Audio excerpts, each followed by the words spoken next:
Hello everyone, I am Lillian with Time to Sign, and I want to talk with you about this training that we're doing in June called Thriving Together.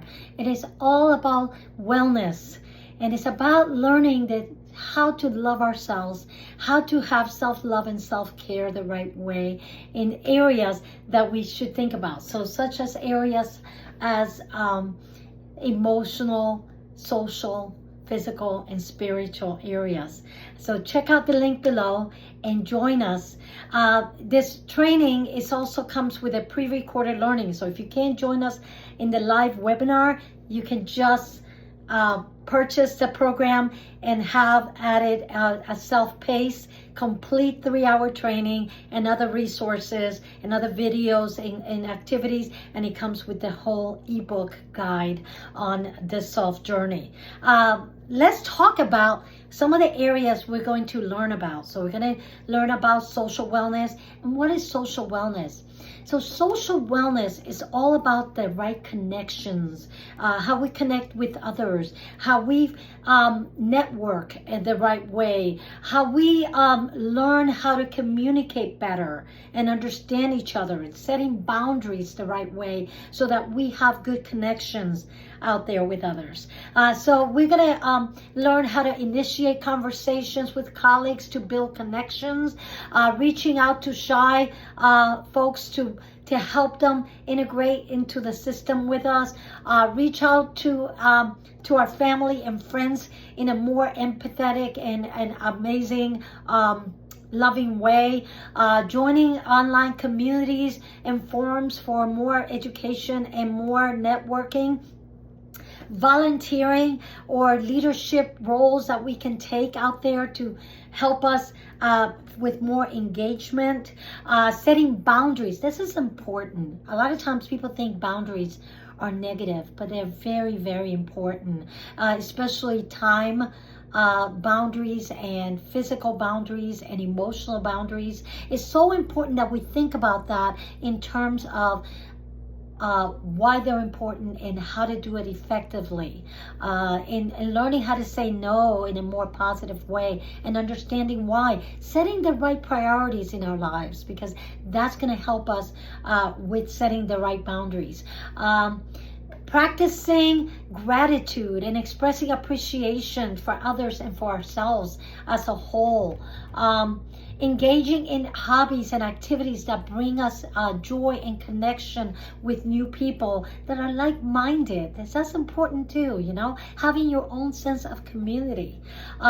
Enhancing social wellness and self-practices is so important for deeper connections, enhancing collaboration, and enriching our overall well-being. And so that's one area. The other area is going to be emotional wellness. And of course, a lot of times we think emotional wellness is just our feelings. And that is part of that, you know, learning to communicate our feelings in a more positive way, learning how to self-reflect and help ourselves, especially through conflict and when we're feeling down, how to help ourselves with our moods and how to lift ourselves up. But it's also thinking about mindfulness and meditation. Those two areas are very, very good for doing that. And really some practices that are just so unique and so wonderful, like, you know, food mindfulness or walking mindfulness and so on. And we'll talk more about that and taking a few minutes each day to do just that. I've been doing a lot of meditation, and it helps so much to connect with your inner self. Keeping a gratitude journal and focusing on all the positive aspects of our lives. Setting realistic goals. Listen, this is really important. A lot of times we set goals, but they're unrealistic or they're not as achievable. So it's called SMART, the acronym, but it's really being specific, measurement, you know, and so on. So it's a really great way to think about our goal setting the right way so that it's achievable. Taking short breaks throughout the day for relaxing and recharging, learning the different areas that we need to focus on, engaging in some physical regular activity, seeking out social support from our friends, from our colleagues, for support groups that are out there for us, even just social media or groups, or even YouTube, using those channels to help us, using GPT as a chat GPT as another resource. Practice self-talk. Positive self-talk is a big one. Sometimes we're harder on ourselves than we can ever be with others. So we're learning how to talk to yourself the right way to encourage yourself in life so that you can achieve things better and you can deal with your emotions better. Engaging in creative activities that bring you joy, like music, art, and so on, and things that can help you unwind. Embracing self-practices on emotional well-being is very important for connections, managing stress, keeping yourself from burning out, and fostering a self of well-being in your daily life.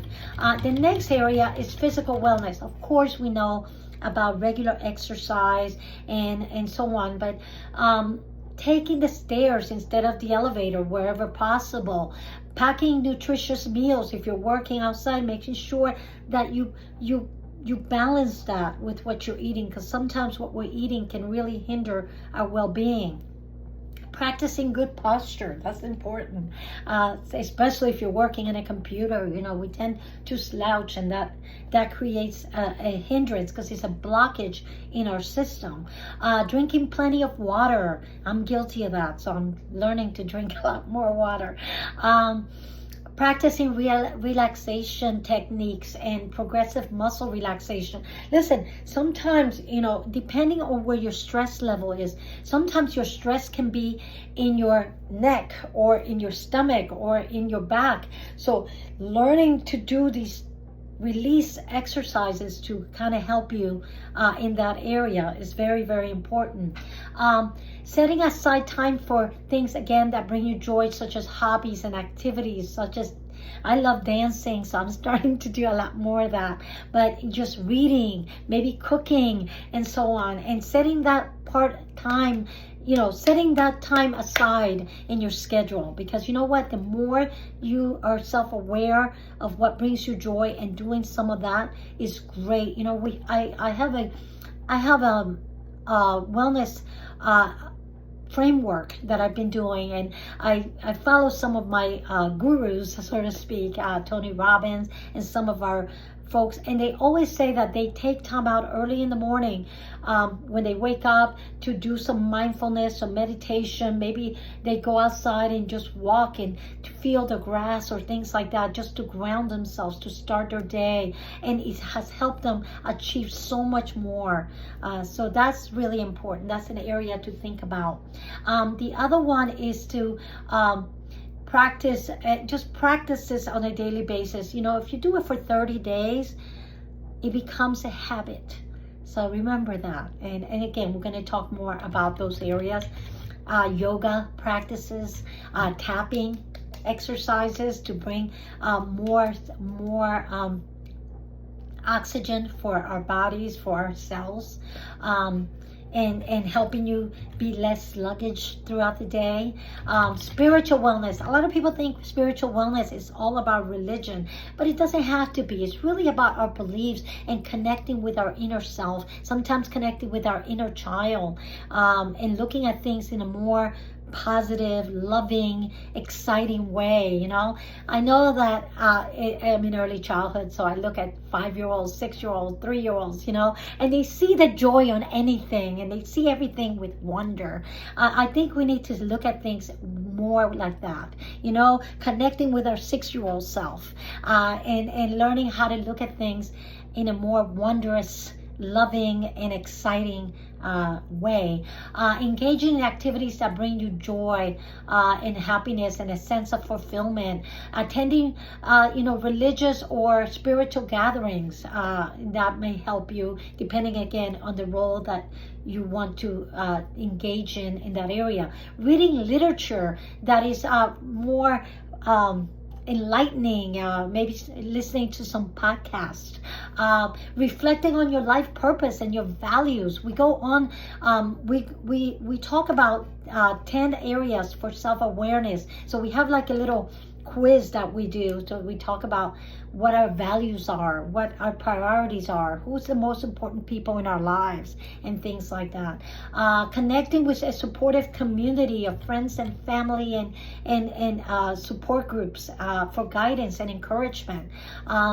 Self-healing practices, we need to think about that. Our minds are incredible for healing, so we just need to have a more positive outlook on that. So I hope you join us in June. Again, check out the link below. But if you can't join us, just purchase the program. It already comes with the complete training, the ebook, and all kinds of resources. So I see you soon.